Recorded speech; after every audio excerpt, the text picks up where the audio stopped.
যারা মাকে ভালোবাসে তারা কখনো এই সিনেমাকে খারাপ বলতে পারবে না, যারা দেশকে ভালোবাসে তারা কখনো এই সিনেমাকে খারাপ বলতে পারবে না।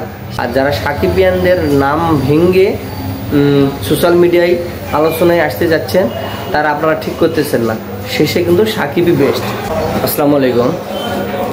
ভিডিওটা শুধু বাংলাদেশ চলচ্চিত্র প্রেমীদের জন্য, কিছু কথা না বললেই নয়। যে বলবে যে সিনেমা ভালো না, যে বলবে যে পরিচালক ভালো না, সে একটা হলো বদ্ধমূর্খ। কেন বললাম এই কথা?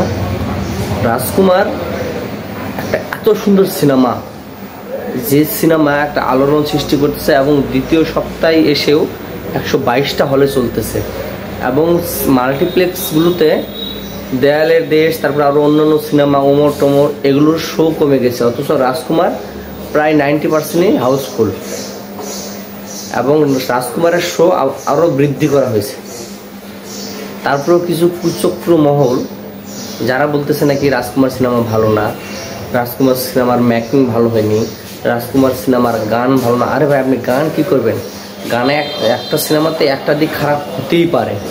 যেরকম প্রথম গানটা, যেরকম আমি এক রাজকুমার, এই গানটা এটা খারাপ হতে পারে, কিন্তু দ্বিতীয় গান যে দুইটা, একটা হলো বরবাদ আর একটা হলো জনম জনমের ভালোবাসা, এটা তো অসাধারণ গান। কারণ ভাই, একটা সিনেমার গল্প কি যদি আপনি নাই বোঝেন তাহলে তো আপনি সিনেমা প্রেমী কখন হতে পারেন না। শুধু আপনি তামিলের মতো অ্যাকশন, তামিলের সাউথ বলিউডের মতো অ্যাকশন সব দিকে চাইলে তো হবে না ভাইয়া। কারণ গল্পর কাহিনী যেদিকে যাবে, গল্পটাকে যেখানে টানে নিয়ে যাবে সেইখানে গল্প শেষ হবে। এটা হলো মা ছেলে নিয়ে গল্প এবং প্রবাস জীবনের গল্প আর দেশপ্রেম নিয়ে গল্প। এখানে তো মারের সেন অতটা আসবে না। অনেকে বলতেছে রাজকুমার এর কোনো অস্তিত্ব নেই। আরে ভাই, আপনি সিনেমায় বোঝেনই না তো আপনারা। রাজকুমার মানে কি? যে ওর মা তাকে রাজকুমার বলে ডাকতো, নায়কের বাবা রাজকুমার নামে ডাকতে দিত না, তার বাবা শ্যাম নামে ডাকতো। তো রাজকুমার যখন নায়ক যখন বিদেশে গেল আমেরিকাতে আর মাকে খোঁজার জন্য, ওখানে যখন উনি খোঁজ করতে লাগলো, যখন মার প্রথমে একজনের কাছে গিয়ে বললো মার নামটা কি মনে হচ্ছে না, যে ওর মার নাম, দ্বিতীয়বার আরেকজনের কাছে গেল, তো উনি যখন বললো যে ওনার ছেলের নাম রাজকুমার, ওনার ছেলে বাংলাদেশ থাকে, তো নায়ক তখন হুতাশ হয়ে গেল। তখন নায়ক আবার ব্যাক হয়ে আহমেদ শরীফ মারা গেল ওই খবর শুনে আসে, আহমেদ শরীফের চিঠিটা পড়ে আমি স্যার দেশে নিয়ে আসলো।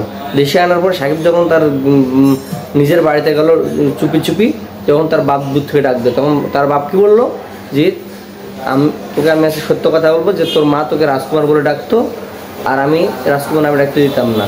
তখনই নায়ক কি ভাবলো যে তাহলে আমি শেষে যে ভাইয়ের কাছে গেছিলাম সেই ভাই সঠিক কথা বলেছিল যে আমার মা ওই, কারণ যেহেতু ওর ছেলের নাম রাজকুমার, ওনার ছেলে বাংলাদেশ থাকে, তখন সে আবার মায়ের টানে আবার বিদেশে চলে গেল, বিদেশ থেকে আবার ব্যাক হলো, আসে আর মায়ের দেশে সাজেক গেল।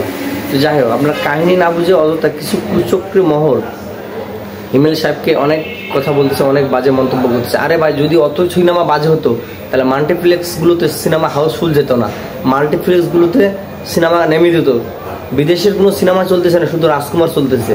কিন্তু আপনারা কিছু একটা মহল তৈরি হয়েছেন যা তো সাকিবকে হেয় করা যায়, সাকিবের সিনেমা চলে না বা হিমেল আশরাফ সিনেমা ভালো বানায়নি, এই জন্যে আপনারা একটা পাইতারামো শুরু করছেন। বা এইসব ঠিক না, যেটা ভালো সেটাকে ভালো বলতে হবে। আপনারা তো দুই একটা মানুষ যারা ব্রিলিয়েন্ট মানুষ, যারা শিক্ষিত মানুষ, আগে তো মানুষ বলতে হতো শিক্ষিত মানুষ সাকিবের সিনেমা দেখেন, তখন শিক্ষিত কেন, শিক্ষিতের উপরও যারা, তারাও সাকিবের সিনেমা দেখে বাহবা প্রকাশ করতেছে।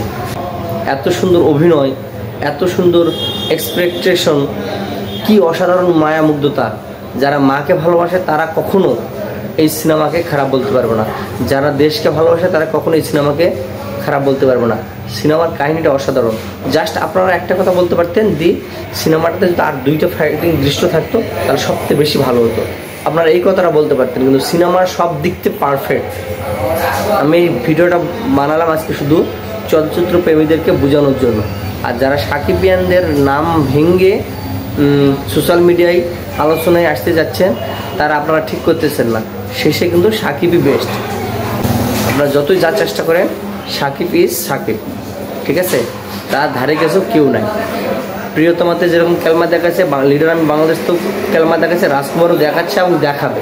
সামনে আসতেছে তুফান, দরদ, আরও বিগ ধামাকা নিয়ে আসতেছে। আপনাদের শুধু জ্বলবে আর পুড়বে, কিচ্ছু করার থাকবে না। ঠিক আছে।